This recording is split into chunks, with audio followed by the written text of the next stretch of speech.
નમસ્કાર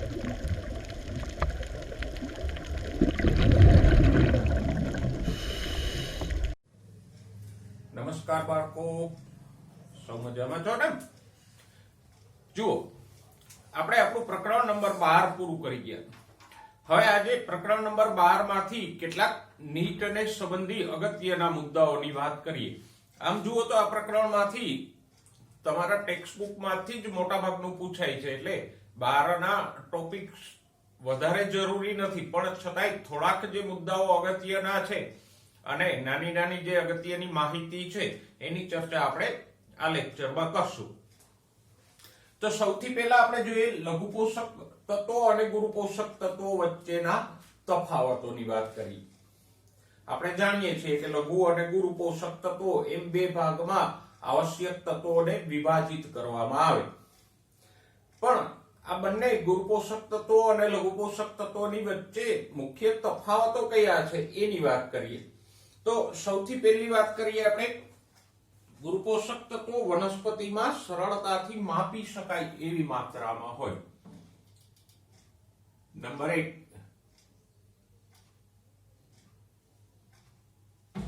ગુરુ પોષક તત્વો આપણે જાણીએ છીએ કે વધારે માત્રામાં હોય.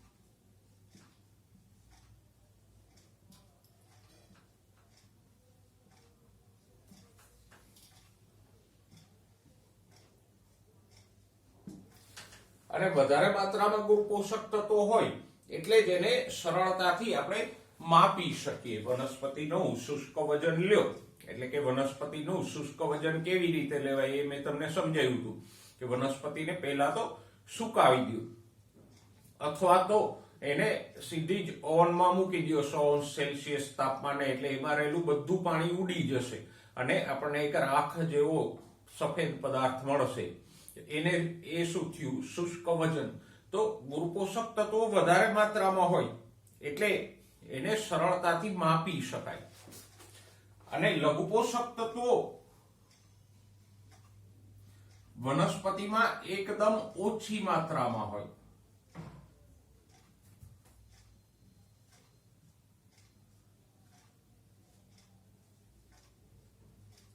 અને માટે જ લઘુ પોષક તત્વોની માત્રા જાણવી હોય તો આપણે કોઈ સારી લેબોરેટરી અને સારી ટેકનોલોજીની મદદ લેવી પડે.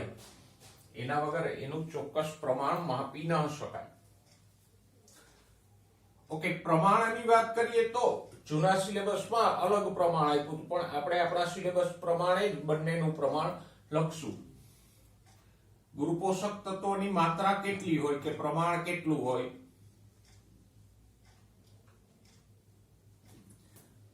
શુષ્ક વજનમાં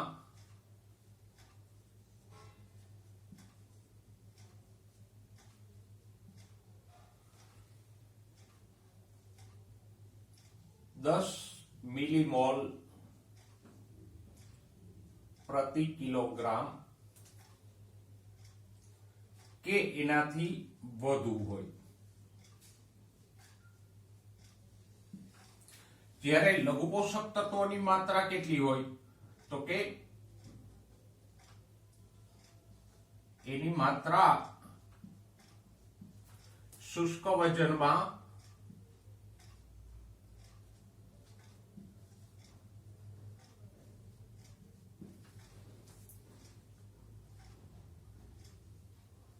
10 મિલીમોલ પ્રતિ કિલોગ્રામ શુષ્ક વજનની વાત છે થી ઓછી હોય. એટલે કે એની જરૂરિયાત ઓછી છે.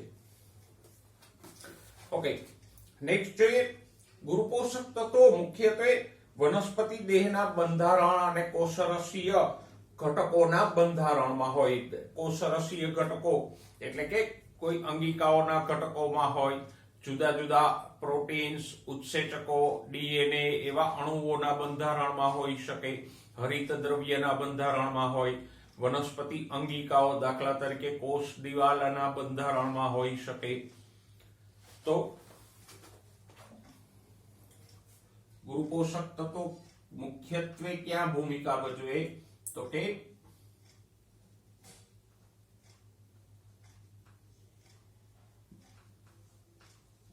કોષરસીય ઘટકો અને કોષની અંગિકાઓના બંધારણમાં આવેલા હોય.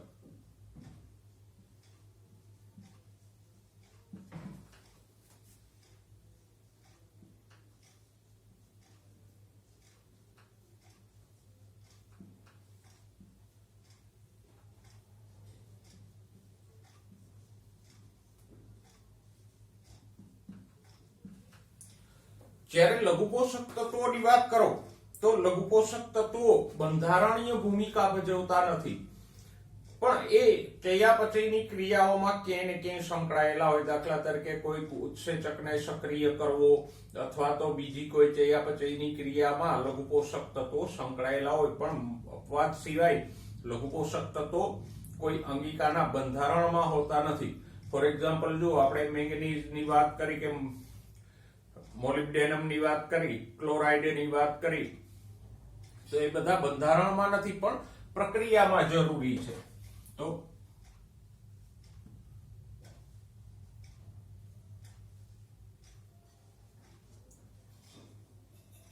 એ કોષરસના ઘટકો કે અંગિકાઓના બંધારણમાં સંકળાયેલ હોતા નથી.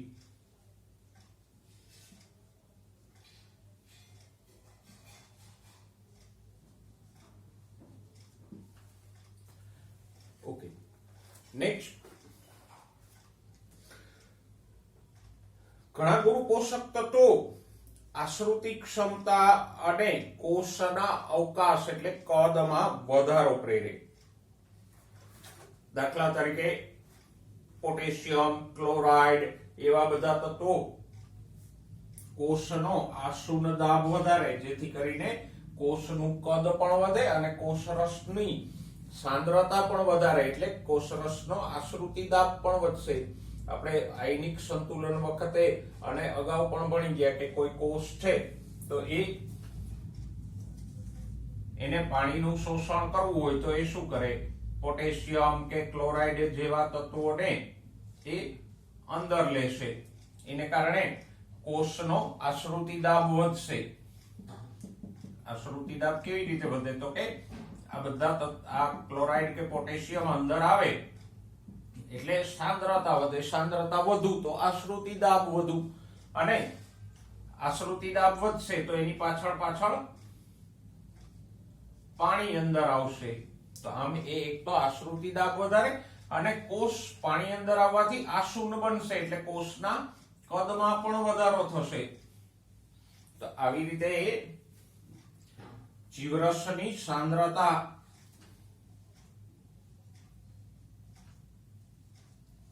કે આશ્રુતિ દાબમાં વધારો પ્રેરે.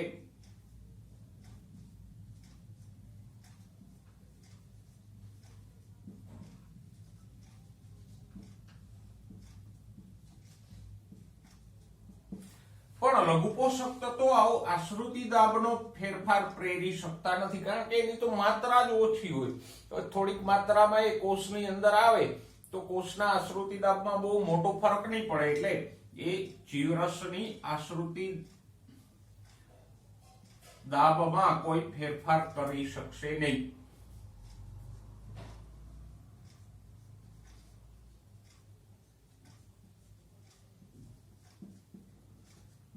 વધારો પ્રેરતા નથી.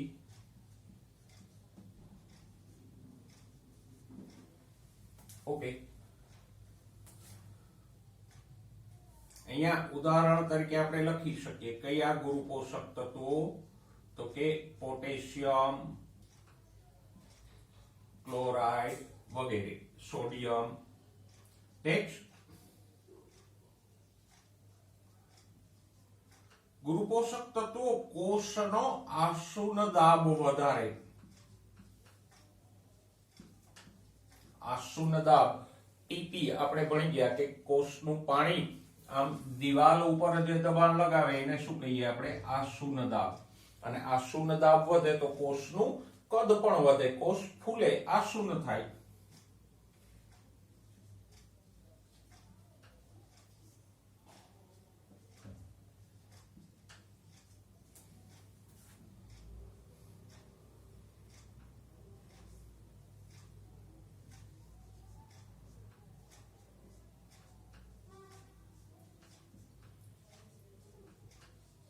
આસુનતા પ્રેરે અને કોષના કદમાં વધારો કરે. કોષ આસુન થાય તો અલ્ટિમેટલી એનું કદ વધવાનું જ છે.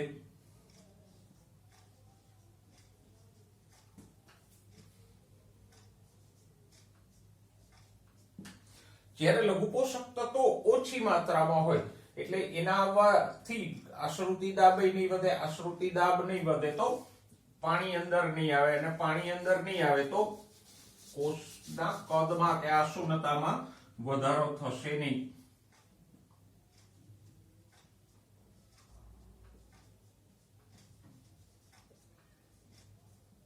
તો એ કોષના આસુન દાબ કે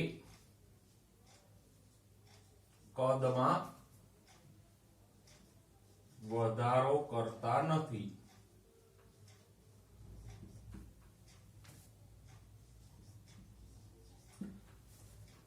હવે આસુન દાબના ફેરફારો માટે પણ મહદઅંશે આ જ તત્વો જવાબદાર હોય. ક્લોરાઇડ, પોટેશિયમ, સોડિયમ વગેરે. Okay, next. એની માત્રામાં થોડો ઘણો વધારો થાય તો એ વિષારીતા નથી પ્રેરતા. ગુરુ પોષક તત્વોનું પ્રમાણ વધારે હોય તો એની માત્રામાં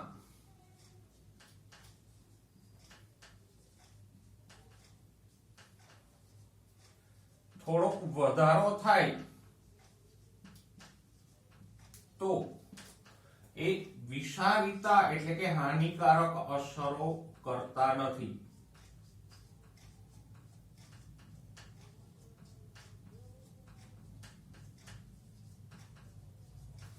જ્યારે લઘુ પોષક તત્વો માટે આપણે ભણી ગયા મેંગેનીઝના ઉદાહરણથી કે લઘુ પોષક તત્વોનું પ્રમાણ વધે તો વનસ્પતિને હાનિકારક અથવા વિષારી અસરો થાય.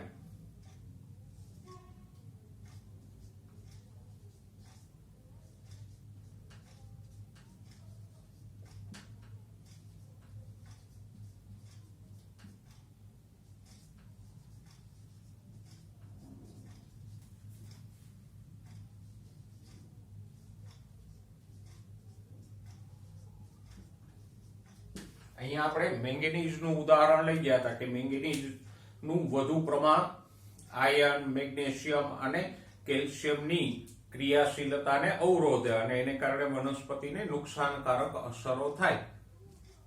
તો આપણે આ લઘુ અને ગુરુ પોષક તત્વો વચ્ચેના તફાવતો જોયા.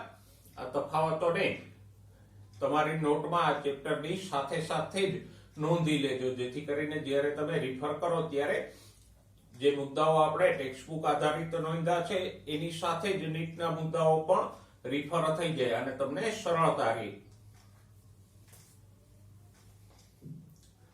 હવે વાત કરીએ ડોનન સંતુલન સિદ્ધાંત. હવે ડોનન સંતુલન સિદ્ધાંત શું છે? તો કે ખનિજ તત્વોના અથવા ખનિજ પોષકોના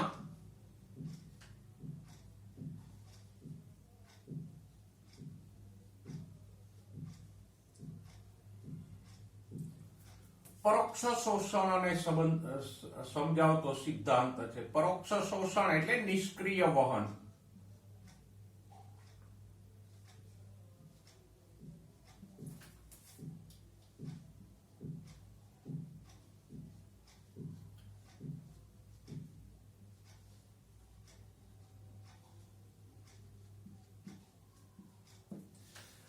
આમ તો સામાન્યતઃ મોટાભાગના ખનિજ આયનોનું વહન સક્રિય રીતે એટલે કે એટીપી ના ઉપયોગથી થાય, પણ ડોનન સંતુલન સિદ્ધાંત આપણને એવું સમજાવે છે કે ઘણા આયનોને પરોક્ષ શોષણ એટલે કે એટીપી ના વપરાશ વગર નિષ્ક્રિય રીતે પણ શોષી શકાય.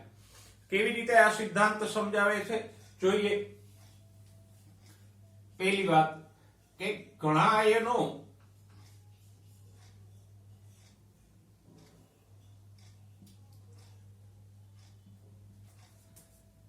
સંકેન્દ્રણ ઢાળ વિરુદ્ધ પ્રસરણશીલ હોતા નથી.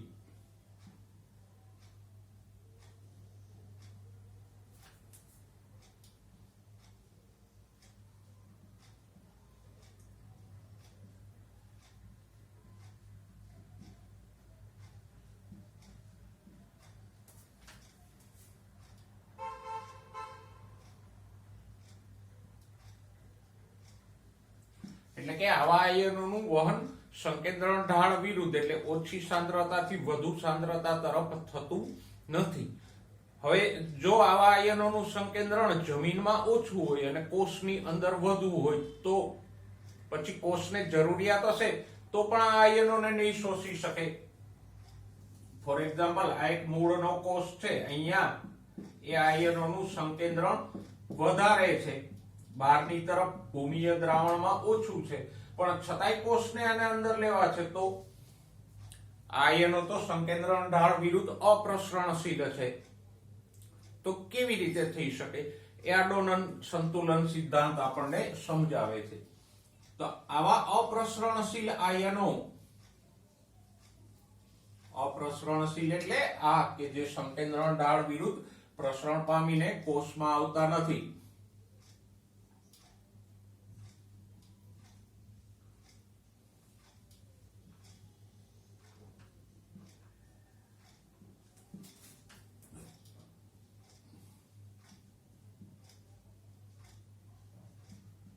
એનું પરોક્ષ શોષણ ડોનન સંતુલનથી થાય છે.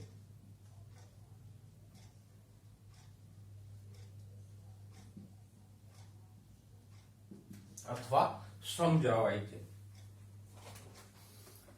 ઓકે, જો હવે ડોનન સંતુલન કામ કેવી રીતે કરે તો કે આપણે ભણી ગયા કે કોષરસ પટલ પસંદગીમાન પ્રવેશશીલ છે, જે અમુક આયનોને આરપાર જવા દેશે, બીજા અમુક આયનોને જવા નહીં દે.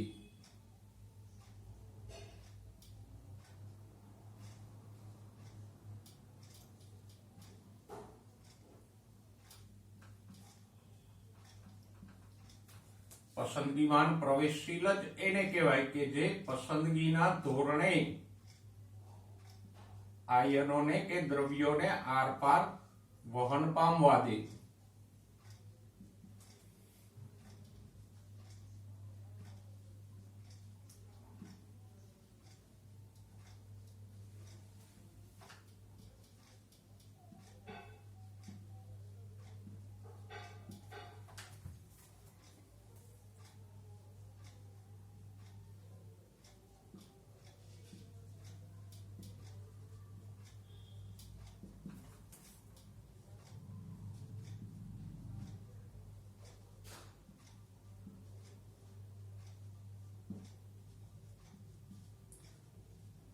પછી જેનું સંકેન્દ્રણ ઢાળ વિરુદ્ધ પ્રસરણ નથી થવા દેતું કોષરસ પટલ, એનું વહન કેવી રીતે થાય તો કે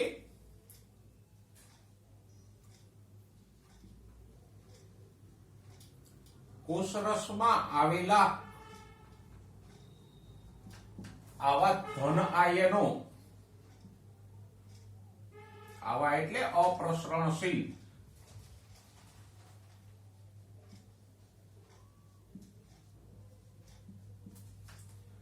સપાટી નજીક એકઠા થાય.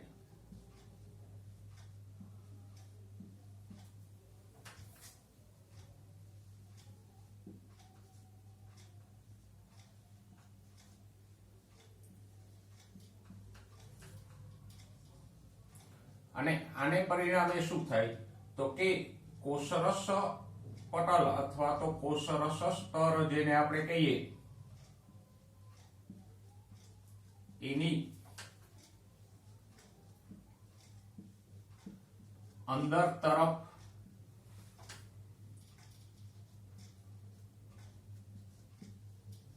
ધન વીજભાર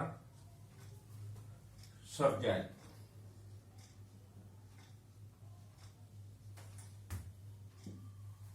એટલે કે આ કોષ છે, હવે જો અહીંયા ધન આયનોની જમાવટ થાય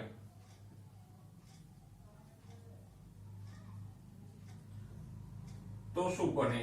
તો કે અહીંયા અંદરની તરફ ધન વીજભાર સર્જાશે ને, અહીંયા ધન આયનો જમા થયા તો, અને આ અંદરની તરફ ધન આયનો ધન વીજભાર સર્જાય તો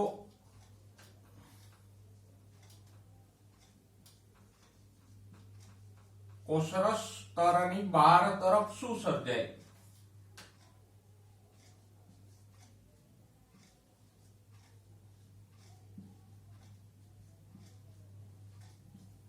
તો કે બહાર તરફ ઋણ આયનો જમા થશે.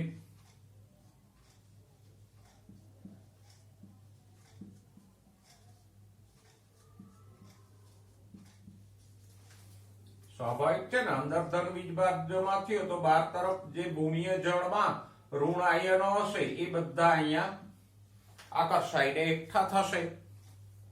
ઓકે, તો હવે આગળ શું થાય? તો કે જુઓ, ડોનન સંતુલન ક્યારે પ્રસ્થાપિત થાય? તો કે અંદરના ધન અને ઋણ આયનોનો કુલ વીજભારનો ગુણાંક કોષની બહારની બાજુએ આવેલ દ્રાવણના ધન અને ઋણ આયનોના ગુણાંક જેટલો થાય.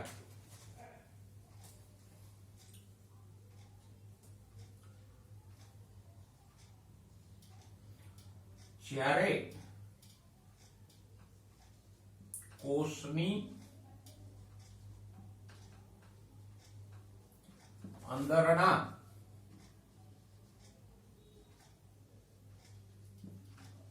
ધન આયનો અને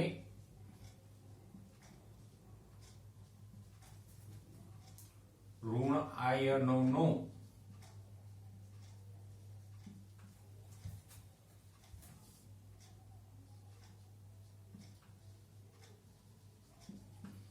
ચોખ્ખો વીજભાર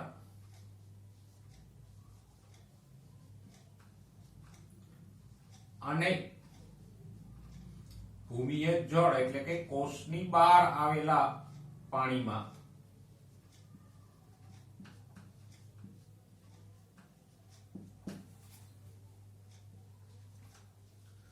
ધન અને ઋણ આયનોનો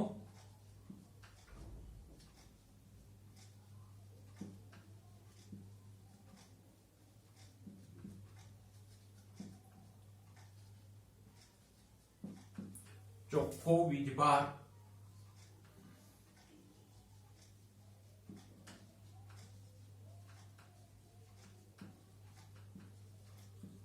સમાન થાય ત્યારે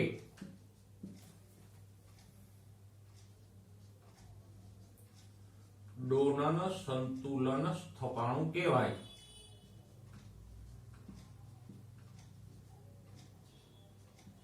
જો સંતુલન એવો શબ્દ આપણે વાપર્યો છે, તો સંતુલન ક્યારે થાય? અથવા તો એમ કહીએ કે અહીંયા સંતુલન શેનું છે? વીજભારોનું. અને આ વસ્તુને આપણે એક સમીકરણથી દર્શાવી શકીએ કે આ, તો કે જુઓ,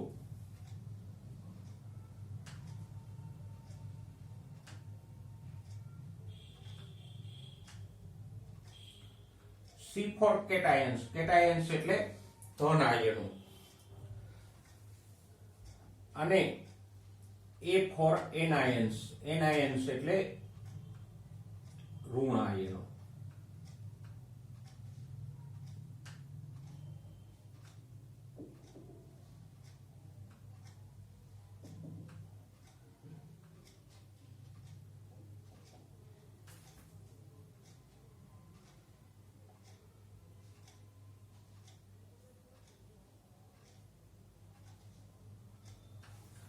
જો અહીંયા C એટલે કેટાયન્સ ધન આયનો દર્શાવે છે, I એટલે અંદરના, I એટલે ઇનર અંદરના, એવી જ રીતે અહીંયા પણ C કેટાયન્સ ધન આયનો દર્શાવે છે, પણ O એટલે આઉટર બહારના ભૂમિય દ્રાવણના. તો લખીએ અહીંયા સ્પષ્ટતા, જ્યાં Ci એટલે I for inner અંદરના ધન આયનો, Ai એટલે anions inside એટલે અંદરના anions ઋણ આયનો, એવી જ રીતે COO એટલે બહારના આઉટર, C એટલે કેટાયન્સ,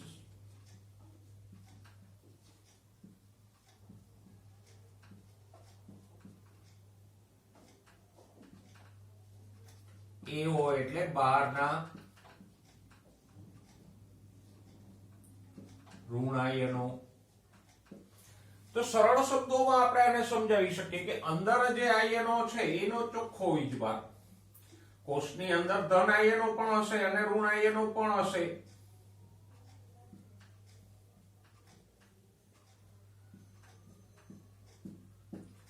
ધારો કે અહીંયા ઋણ આયનોનું પ્રમાણ વધારે છે, ધન આયનોનું પ્રમાણ ઓછું છે, તો અહીંયા જે વીજભાર હશે ચોખ્ખો વીજભાર, ધારો કે અહીંયા ચોખ્ખો વીજભાર ડેલ્ટા માઇનસ છે, ઋણ છે, બરાબર. તો અહીંયા એ જ પ્રમાણે આયનો જમા થશે અને અહીંયા પણ એટલો જ વીજભાર સર્જાશે, તો ડોનન સંતુલન થયું કહેવાય. બંને બાજુનો વીજભાર સમાન થઈ જાય. તો હવે ધારો કે ડોનન સંતુલન બગડ્યું છે, અંદર વધારે ઋણ છે, તો પછી શું થશે?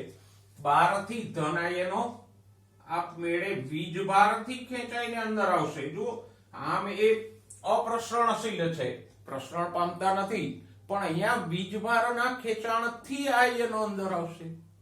તો આમ ડોનન સંતુલન સ્થપાયેલું હોય તો આયનોનું વહન નહીં થાય, પણ જ્યારે ડોનન સંતુલન બગડશે કોષની અંદર, ફોર એક્ઝામ્પલ ઋણ વીજભાર વધી જશે, તો શું થશે? ધન આયનો બહારથી આપમેળે અંદર આવશે નિષ્ક્રિય વહનથી. તો આ રીતે વીજભારના આધારે ડોનન સંતુલન જ્યારે ખોરવાય ત્યારે અપ્રસરણશીલ આયનોને લીધે બહારથી આયનોનું નિષ્ક્રિય વહન થઈ શકે, પરોક્ષ શોષણ થઈ શકે, એવું આ સિદ્ધાંત આપણને સમજાવે છે. હવે જોઈએ ખનિજ પોષકોના વહનનો માર્ગ. આમ તો આપણે આપણા પુસ્તકમાં ભણી ગયા કે ખનિજ તત્વોનું વહન પણ જલવાહકના માર્ગે જ પાણીની સાથે સાથે જ ઉત્સેદન ખેંચાણથી થાય. પણ હવે એમાં એક શબ્દનો ઉલ્લેખ આપણે કરી ગયા હતા, રેડિયો એક્ટિવ અથવા રેડિયો સંસ્થાનિકોનો ઉપયોગ કરીને આ માર્ગ જાણવામાં આવ્યો, એવો ઉલ્લેખ આપણા પુસ્તકમાં હતો. તો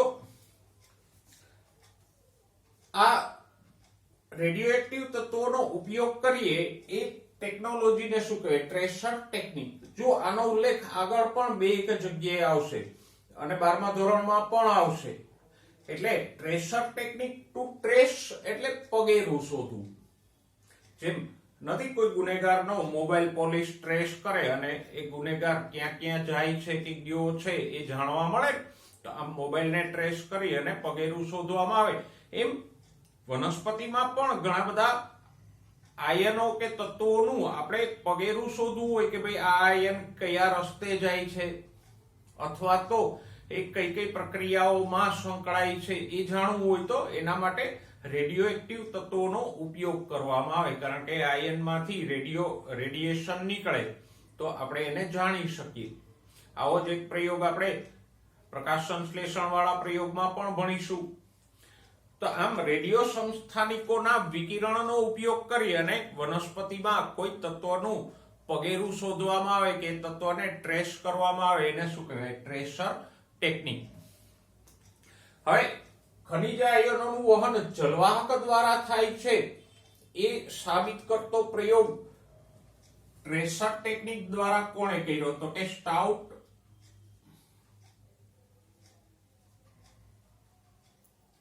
અને હોગલેન્ડે.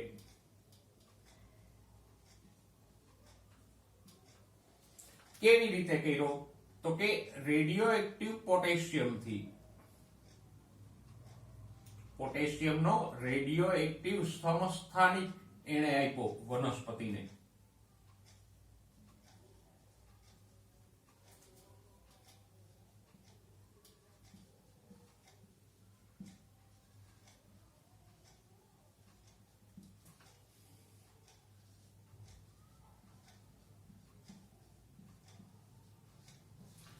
કેવી રીતે એને કર્યું તો કે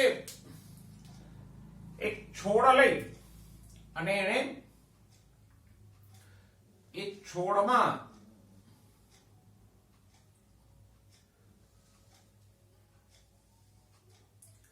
પ્રકાંડમાં અમુક અંતર સુધી જલવાહક અને અનવાહકની વચ્ચે જો જલવાહક પેશી એટલે લાકડું,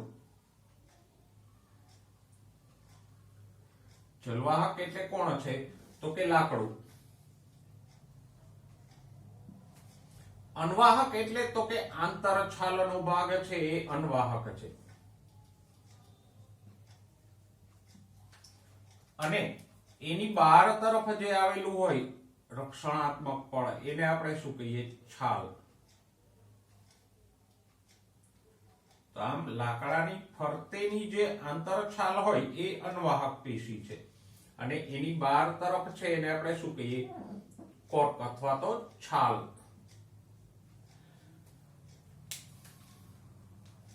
તો એ સ્ટાઉટ અને હોગલેન્ડે શું કર્યું તો કે અમુક અંતર સુધી અહીંયા આમ વચ્ચે પેરાફિન પેપર દાખલ કરી દીધું. જલવાહક અને અનવાહકની વચ્ચે એણે શું દાખલ કર્યું? Paraffin paper. એ મીણયુક્ત કાગળ છે.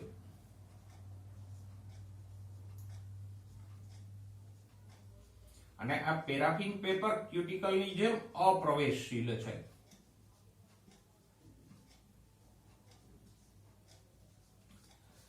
તો હવે અહીંથી કોઈ પદાર્થ આ બાજુ અનવાહકમાં નહીં આવી શકે, અને અનવાહક કે છાલમાંથી કોઈ પદાર્થ લાકડા એટલે કે જલવાહકમાં નહીં જઈ શકે. વચ્ચે અપ્રવેશશીલ પેરાફિન પેપર આવી ગયું.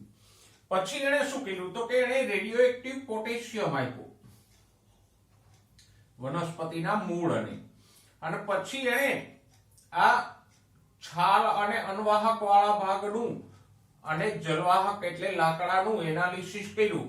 તો અહીંયા એને રેડિયો એક્ટિવ પોટેશિયમનું પ્રમાણ વધુ મળ્યું જલવાહકમાં, અહીંયા નહીવત મળ્યું. અને આ પ્રમાણ શેના આધારે જાણી શકાય તો કે પોટેશિયમ કેવો હતો? રેડિયો એક્ટિવ સમસ્થાનિક હતો, એટલે એના રેડિયેશનના આધારે એનું પ્રમાણ સહેલાઈથી જાણી શકાય. સાદો પોટેશિયમ આપો તો એનાલિસિસ કરવું પડે, પણ અહીં તો સીધું રેડિયેશનથી જ પ્રમાણ મળી જશે એકદમ સરળતાથી. તો પોટેશિયમ વધારે પ્રમાણમાં ક્યાં મળ્યો? લાકડા એટલે કે જલવાહકમાં. છાલ અને અનવાહકમાં એનું પ્રમાણ બિલકુલ નહીવત મળ્યું. તો આની ઉપરથી સાબિત થઈ ગયું કે પોટેશિયમ જેવા આયનોનું વહન કયા માર્ગે થાય છે? જલવાહક દ્વારા. અને જો પોટેશિયમ જલવાહક દ્વારા વહન પામતો હોય તો પછી બીજા આયનોને જલવાહકમાં શું કાંટા વાગે? એ પણ જલવાહક દ્વારા જ વહન પામે ને.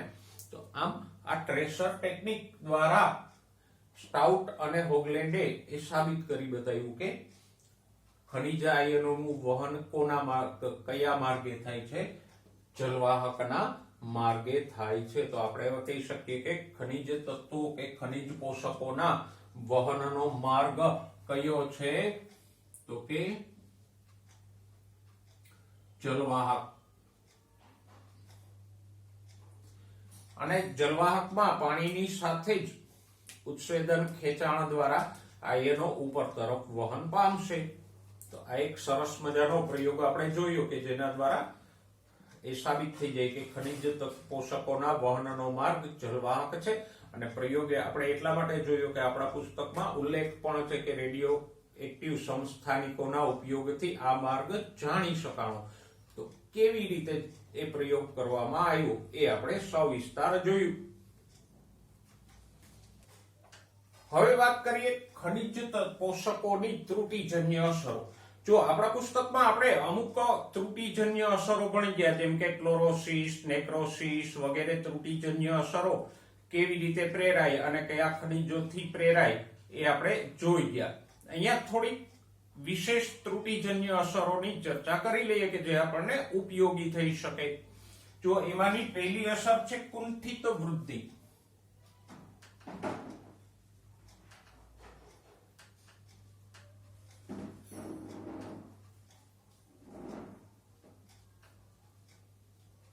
કુંઠિત વૃદ્ધિ એટલે વૃદ્ધિ અવરોધાવી. કોઈ ખનિજ તત્વની ઉણપથી વૃદ્ધિ અવરોધાય તો એને આપણે શું કહીશું? કુંઠિત વૃદ્ધિ. છોડની વૃદ્ધિ રોકાઈ જાય, છોડની ઊંચાઈ ઘટી જાય, એ કુંઠિત વૃદ્ધિ કોનાથી થાય? તો કે નાઇટ્રોજન, પોટેશિયમ, સલ્ફર,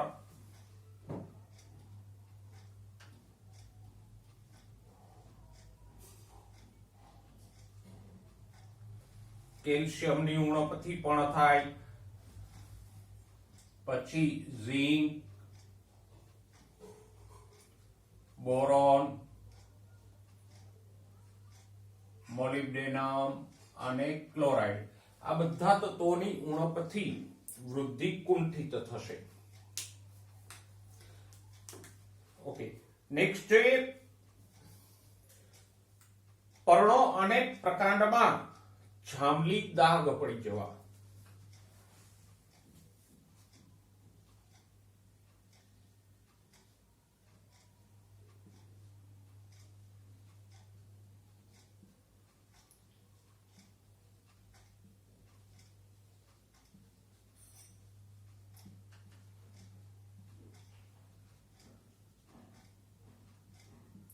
કપાસના પાકમાં આ ક્ષતિ વધારે જોવા મળે. કપાસમાં ઘણીવાર આપણે જોઈએ છે કે પર્ણો કે પ્રકાંડ ઉપર જાંબલી રંગના દાગ પડી જતા હોય છે.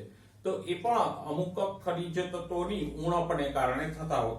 તો આવું પર્પલ કલરેશન એટલે કે જાંબલી દાગ શેનાથી પડે? તો કે નાઇટ્રોજનની ઉણપ, ફોસ્ફરસની ઉણપથી થઈ શકે, સલ્ફરની ઉણપથી થઈ શકે, મેગ્નેશિયમની ઉણપથી પણ થઈ શકે અને મોલિબ્ડેનમની ઉણપથી પણ આવા જાંબલી દાગ પડી શકે.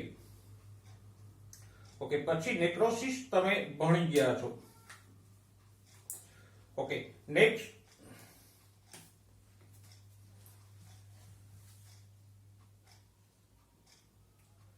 ક સમયનું પર્ણપતન. આમ તો આપણે જાણીએ છીએ કે વનસ્પતિમાં સમયાંતરે જેમ પર્ણો ઘરડા થતા જાય એમ પર્ણો ખરતા જાય, અથવા તો પાનખર ઋતુમાં પર્ણો ખરી જતા હોય. પણ ઘણીવાર વનસ્પતિમાં ઓછી ઉંમરના તરુણ પર્ણોનું પણ પર્ણપતન થઈ જતું હોય. કયા તત્વોને કારણે? તો કે સલ્ફર, મેગ્નેશિયમ અને કોપરની ઉણપથી ક સમયનું પર્ણપતન થાય. અને ક સમયનું પર્ણપતન એ વનસ્પતિ માટે નુકસાનકારક છે ને.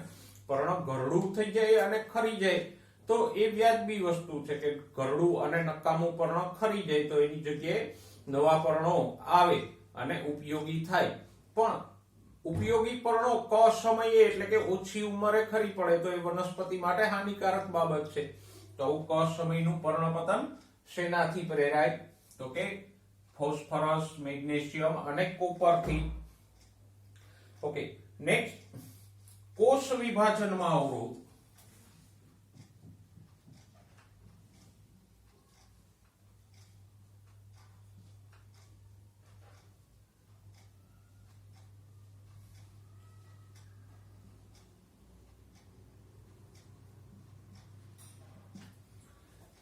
ઘણા તત્વોની ઉણપથી કોષ વિભાજન પણ અવરોધાય, અને કોષ વિભાજન અવરોધાય તો પછી વૃદ્ધિ ઘટી જાય ને.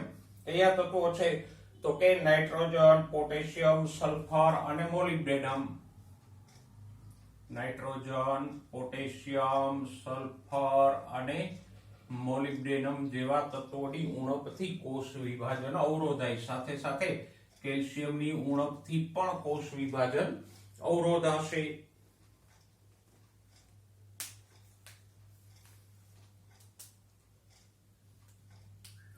નેક્સ્ટ આગળ જોઈએ. પાર્શ્વ કલિકાઓની કે કક્ષ કલિકાઓની સુષુપ્તતા. કક્ષ કલિકા ક્યાં હોય તો કે પર્ણની કક્ષમાં હોય. અને એ કામ શું કરે તો કે કક્ષ કલિકાનો વિકાસ થઈ અને એમાંથી ડાળી કે પુષ્પો ઉત્પન્ન થાય. પણ જો હવે આ કક્ષ કલિકાઓ સુષુપ્ત એટલે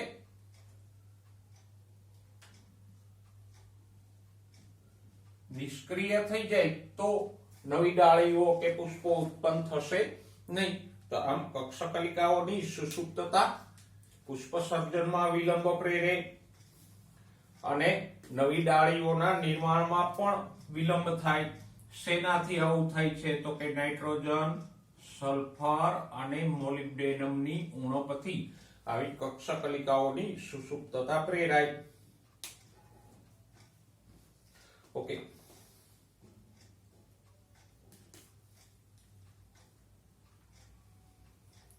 પછી અગ્રકલિકાઓ મૃત્યુ પામે. શાખા કે પ્રકાંડની જે અગ્રકલિકાઓ હોય એ મૃત્યુ પામે. હવે અગ્રકલિકામાં આપણે જાણીએ છીએ કે વર્ધનશીલ પેશીઓ હોય અને જો અગ્રકલિકા જ મરી જાય તો પછી પ્રકાંડની વૃદ્ધિ રોકાઈ જાય.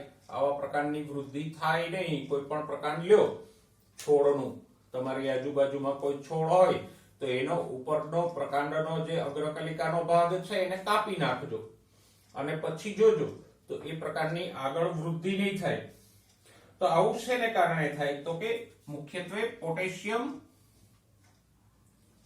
અને કોપરની ઉણપથી થાય. કારણ કે કોપર છે એ વિભાજન પામતી વર્ધનશીલ પેશીઓ માટે આવશ્યક તત્વ છે. ઓકે. નેક્સ્ટ વિલ્ટિંગ એટલે કરમાવું. કમાવું નહીં હો, કરમાવું.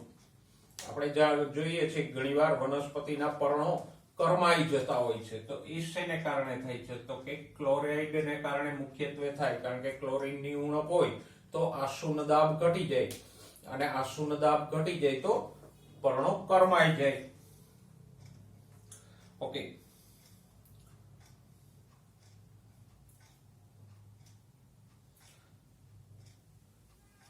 નેક્સ્ટ પર્ણ કિનારીઓ બળી જવી. પર્ણની ટોચ અને કિનારીઓ બળી ગઈ હોય એવી લાગે. એકદમ સુકાઈને ભૂખરી થઈ જાય. આવી સ્ક્રોચ ટિપ્સ કોનાથી થાય તો કે પોટેશિયમથી થાય. કે પ્લસ ની ઉણપથી થાય. ઓકે. તો આપણે જે પુસ્તકમાં જે ઉણપજન્ય અસરો જોઈતી એમાં આપણે થોડીક વધારાની અગત્યની ત્રુટિજન્ય અસરો ઉમેરી. આને પણ પેલી ત્રુટિજન્ય અસરોની સાથે સાથે જ નોંધી લેજો એટલે તમને પાકું કરવામાં અને સમજવામાં સરળતા રહે. ઓકે બાળકો, હવે જોઈએ ખનિજ પોષકોનું મહત્વ. આમ તો આપણે 13 જેટલા આવશ્યક ખનિજ પોષકોનું મહત્વ પુસ્તકમાં સારી રીતે ભણી ગયા, પણ છતાંય ખનિજ પોષકોના આ મહત્વમાં જે મહત્વની બાબતો છે એને જોઈ લઈએ વધારામાં કે જે આપણને ઉપયોગી થશે. તો સૌથી પહેલા મૂળગંડિકાના નિર્માણમાં ઉપયોગી ખનિજ કયું છે?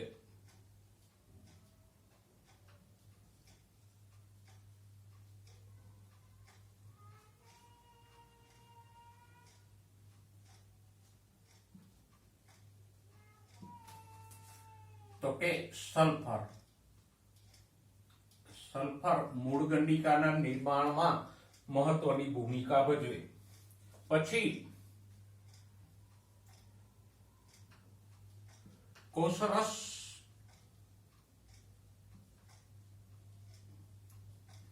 પટલની પ્રવેશશીલતા માટે અગત્યનું તત્વ કયું છે?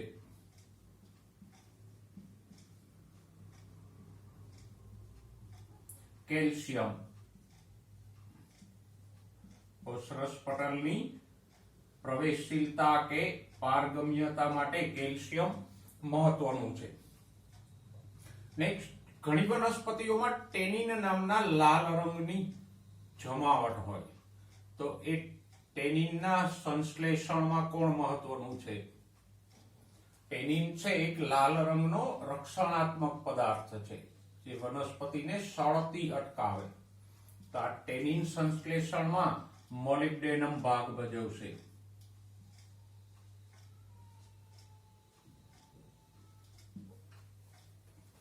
ઓકે, નેક્સ્ટ, વર્ધનશીલ પેશીને સૌથી વધારે જરૂરી કોણ છે?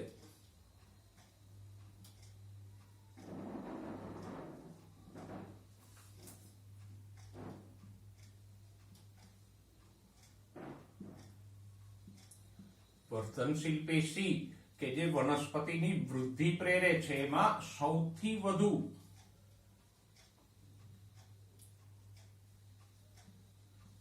જરૂરી હોય માત્રાની દ્રષ્ટિએ તો પોટેશિયમ છે.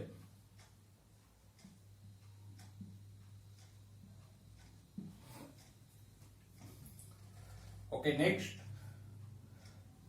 શ્વસનના એકોર્ડિટેજ ઉત્સેચકને કોણ સક્રિય કરે? તો કે આયન.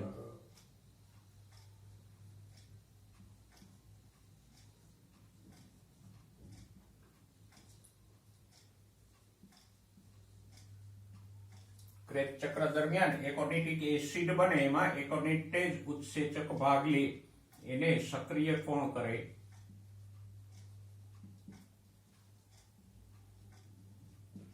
આયન.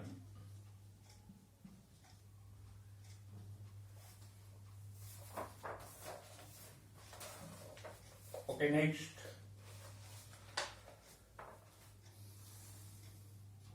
એવું કયું લઘુ પોષક તત્વ છે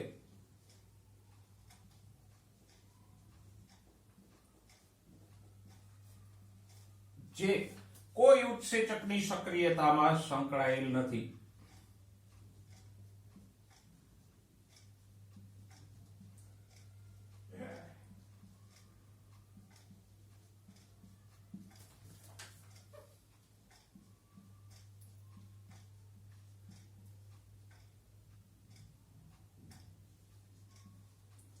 તો એ છે બોરોન. બોરોન કોઈ ઉત્સેચકની સક્રિયતા પ્રેરતું નથી. નેક્સ્ટ, વિટામિન સી ના નિર્માણમાં, વિટામિન સી એટલે એસ્કોર્બિક એસિડ,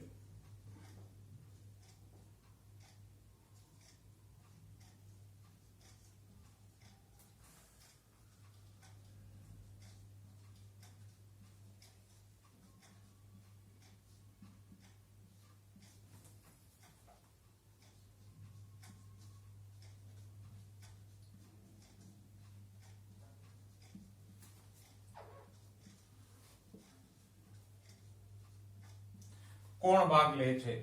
તો કે એ પણ કોપર છે. કોપર વિટામિન સી ના બંધારણમાં નહીં હોય, એના સંશ્લેષણમાં મહત્વનો ભાગ ભજવે. તો આ આપણે થોડીક ટૂંકી માહિતી જોઈ કે જ્યાં અમુક બાબતો આપણને અગત્યની છે એવી જોઈ કે વિવિધ પ્રકારના ખનિજ પોષકો વનસ્પતિમાં અગત્યનો ભાગ ભજવતા હોય. હવે થોડાક ઉદાહરણો એવા જોઈએ કે જે કોઈ વિશિષ્ટ વનસ્પતિઓમાં આવેલા હોય. દાખલા તરીકે જુઓ, નિકલ.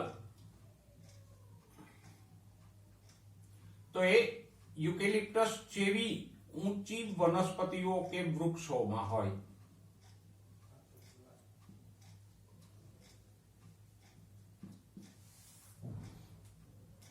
પછી સોડિયમનું વધારે પ્રમાણ શેમાં મળે?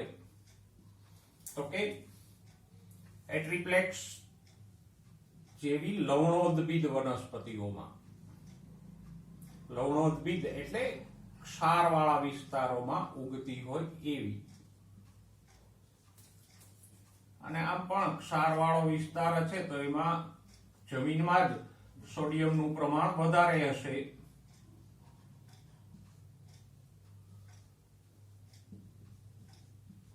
તો શેમાં જોવા મળે? એટ્રિપ્લેક્સ જેવી લવણોદ્ભિદ વનસ્પતિઓમાં. સિલિકોન શેમાં જોવા મળે? તો કે ઘાસ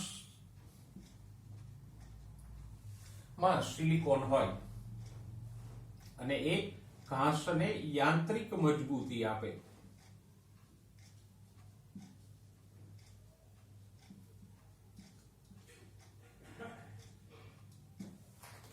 ઓકે, સેલેનિયમ શેમાં જોવા મળશે? આપણે સેલેનિયમની વાત કરીએ એટલે આવશ્યક તત્વ નથી, પણ છતાંય એસ્ટ્રાગેલસ જેવી વનસ્પતિમાં સેલેનિયમ જોવા મળે.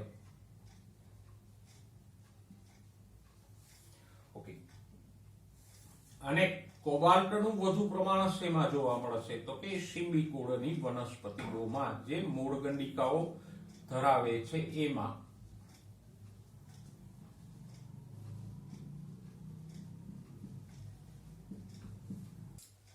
આગળ વધીએ તો જો એલ્યુમિનિયમ નું પ્રમાણ શેમાં હોય? તો કે લાઇકોપોડિયમ જેવી ત્રિઅંગીઓમાં.